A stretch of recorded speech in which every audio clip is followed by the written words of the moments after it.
and then this is what's missing from basically every DLX200 video on YouTube, and that is once you've opened the side panels, you don't need to remove the top, I don't believe, because it's got to pull out at the bottom. But basically, I'll just go back a bit here so my camera can pick it up.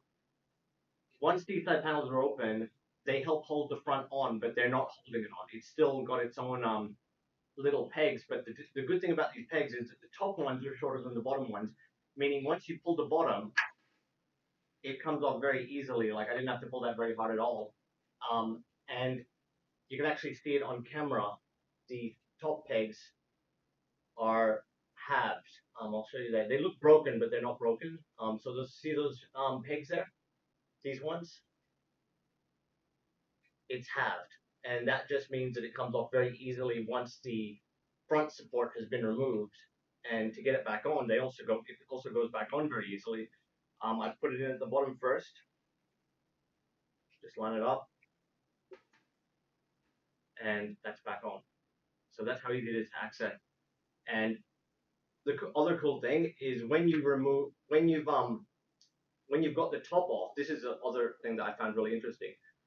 When you've got the top off, because of those halved grommet insertions, whatever they are, and you pull from the top instead of the bottom, like it's got a handle at the bottom, but there's also like a bit of finger room here at the top. And when you pull from here, this is how easy it comes off. So it's firmly on right now. I haven't it's not, even if you heard it clip, it's not like really, really hard. But if I pull from the top, watch this. There was no clipping. There was no like clang, clippy noise. So I'll do that again, just so you can hear it. So you'll hear me clip it back in.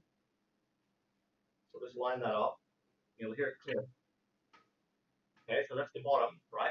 Now watch how easily this comes off. This is so cool because of the clip design. But just watch this. I just pull down, and it comes off like that. It's so good. And then yeah, it's got awesome fan support. So as you can see on the specs on the right of the screen, it does top 3 120 or 2 140, front 3 140, and rear 140, which is missing from like all the lower, more budget cases. Even high-end cases still have only have a 120 on the rear support, and that's because this case is so wide. As you can see, like how wide it is. And the one other thing that I should include on this video is for a $100 Australian case, or I got it for 3,800 pesos, under 4K on sale. It comes with one of the best GPU support brackets I've ever seen. So it bolts into the bottom of the case. It can go, it's got, I don't know if you can really see this. I'll bring the camera closer. It has multiple adjustment points. So it can go left to right. This whole thing can be resituated if you want to move it a little bit, but it's good. It's pretty good where it is. You can put it further back if you want the whole bracket, but the bracket sticks out like a good inch or that much. You can adjust the width, you can adjust the height, you can adjust left and right, and it's just everything, and it's all using thumb screws, so it's really tight. And you can use a Phillips screwdriver when adjusting it. Now, sorry, the camera's a bit dark, but I also just wanted to share this because it's cool. Like, there are some cheaper brackets you can get with some of the Rakk cases in Philippines, but this bracket is solid. Like, yeah, it's strong. So yeah, hope that helps you guys out that were wondering about the front panel removal. And you just saw like live on camera how easy that was to tear the case down and get it ready for building in. And these doors also lift off, like they're on hinges and they just lift off really easy too. So I don't have to do that to show you. And I'll just put it back together with, and I'm doing this with one hand basically, so because I've got the other hand holding the case. Like normally you'd have it on a table or something, but I wanted to show you guys. I don't have the table set up in the new house at the moment. So here, I'm gonna line up those bottom bolts.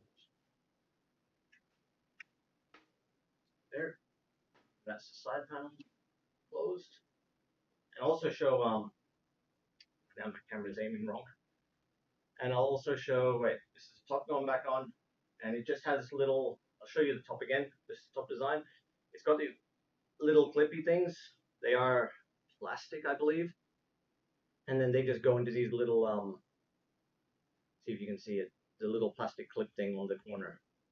So they just clip into there and they pop out in and out pretty easily.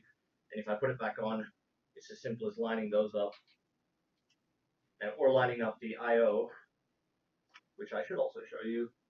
You know, this is an amateur review. It's more just something I wanted to. I was looking for how the front panel comes off, and there's no video showing it properly. They're advertising how good the case is, and they don't even tell you one of the best. They don't even demonstrate one of the best features of it.